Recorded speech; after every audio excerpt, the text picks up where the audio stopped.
Dear student, today our class is on intrauterine device or intrauterine contraceptive device. Intrauterine device initially subdivided into two types, non-medicated type and medicated. Non-medicated devices are inner device and medicated devices are subdivided into copper devices which are second generation device and hormonal devices which are third generation device. First generation or inert IUDs are almost obsolete nowadays, but you have to know something theoretically. This is called lip-piece loop, which is a double A-shaped device made of polythene, non-toxic, non-tissue reactive and extremely durable. It contains small amount of barium sulfate which allows X-ray observation. It exists in 4 sizes A, B, C and D. There is a tail also in the lip-piece loop which allows the position of the lip-piece loop. Larger size of the device has the greater anti-fertility effect. Larger loops like C and D are more suitable for multiparous women. Next we come for second generation IUD or copper devices. Metallic copper has a strong anti-fertility effect. Moreover, copper devices are used, metallic copper is used in second generation IUD because we can, for very small size of device. Here is an example of second generation IUD. This IUD is named as TCU 380A. TCU 380A. This is a second generation copper device. It is kept in a pre-sterilized sealed box. It is sterilized with gamma radiation. Just see, there are 3 parts of the device. This is the T-shaped device which is called copper T. T-shaped device.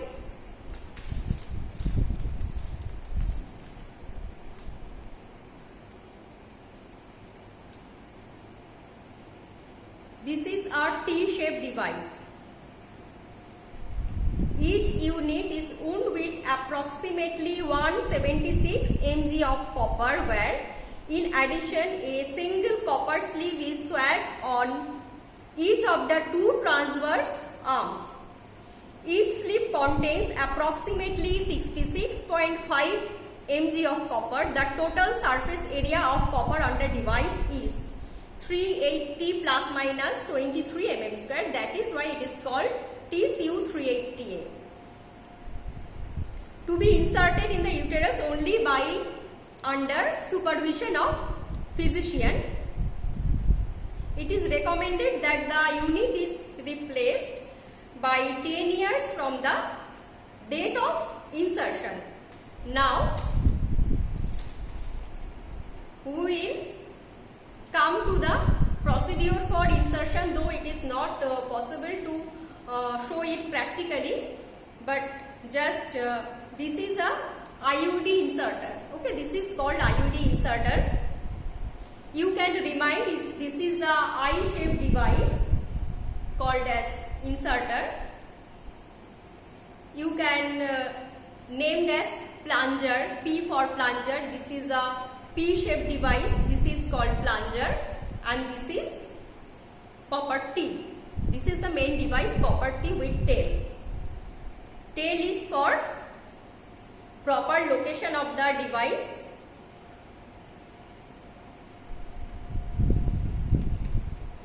The blue colored portion is called the marker, and this is placed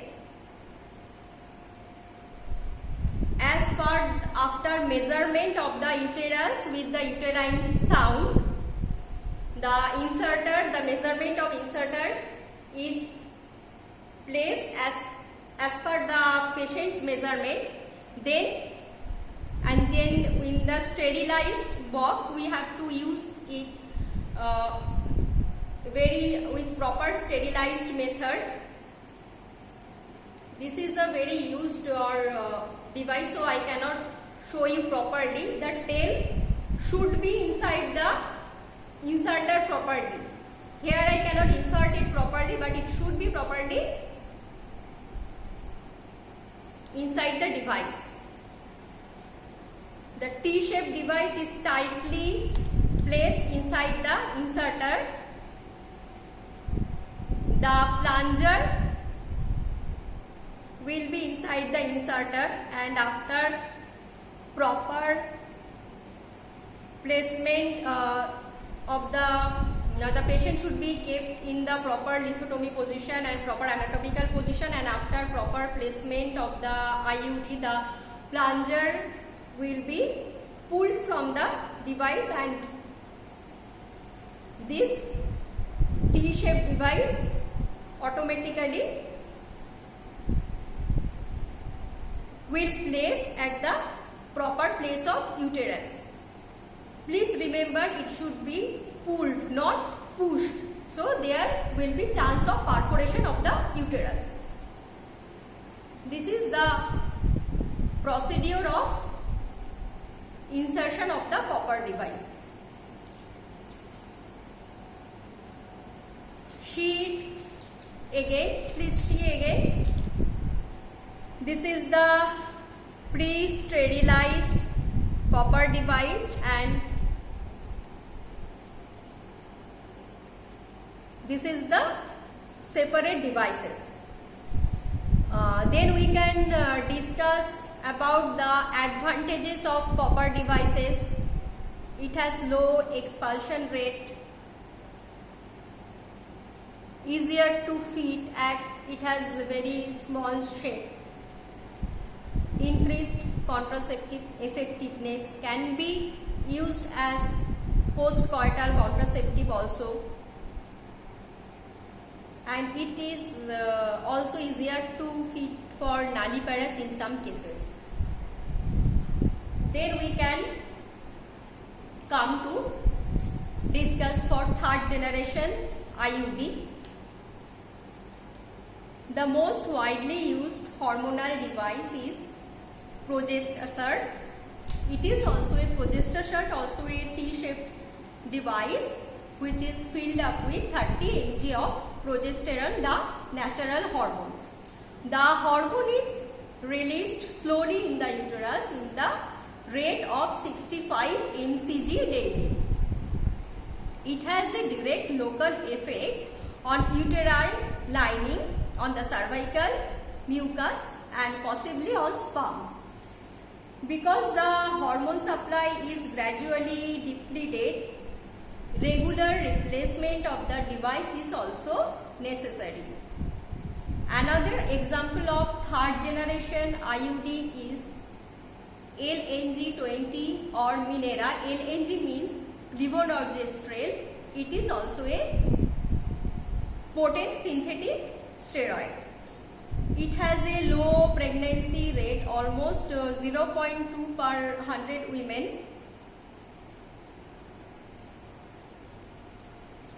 Levonorgestrel or LNG20 or Mirena, as it is named LNG20, it means it releases 20 mcg of levonorgestrel per day. And its effectivity of contraceptive is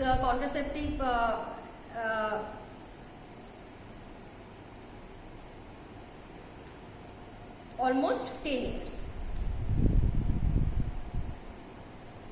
The levonorgestrel releasing IUD has an effective contraceptive effectiveness of 10 years. Next,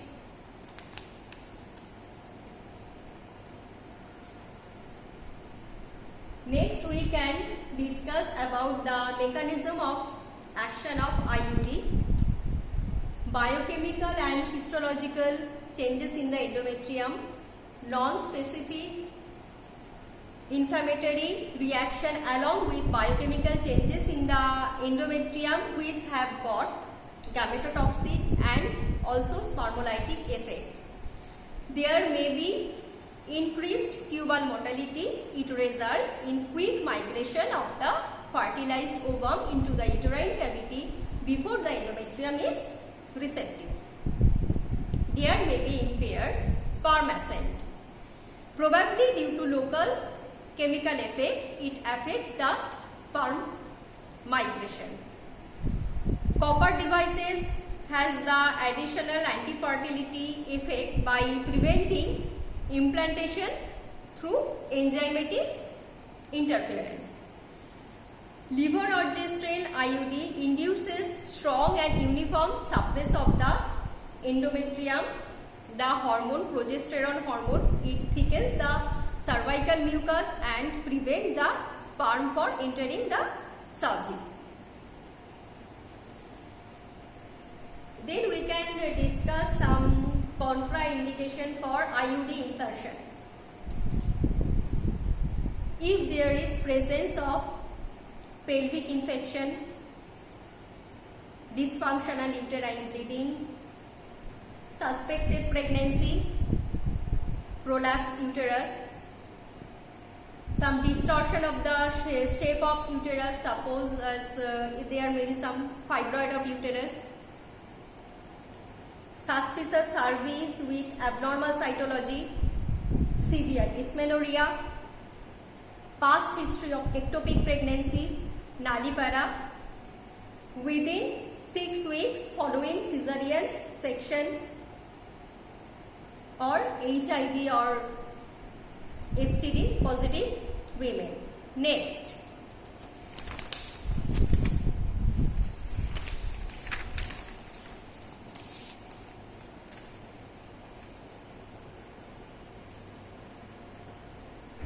who are the ideal IUD candidate? We can choose such candidate at least they have one child, has normal menstrual cycle, no history of pelvic disease, willing to check the tail of IUD regularly. That means the patient should be cautious herself, and homogeneous relation. Next, timing of insertion during menstruation or within the 10 days of beginning of a cycle. Why we choose such time? During this period, insertion is technically easy because the diameter of the cervical canal is greater at this time.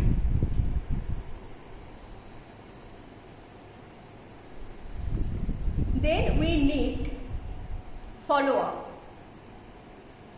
Provide motivation and emotional support for the women to check it regularly, to confirm the presence of IUD, diagnose or treat any side effect of IUD.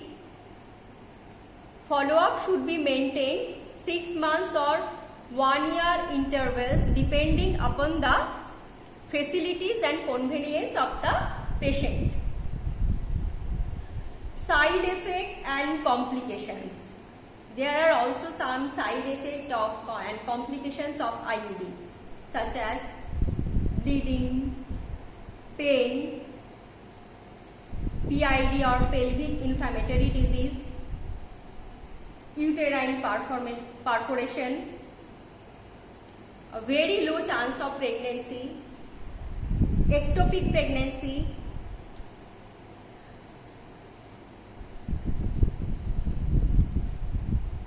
those are the side effects and complications of IUD. Again I am showing the device TCU380A. Please read this separately after reading IE. Okay, thank you.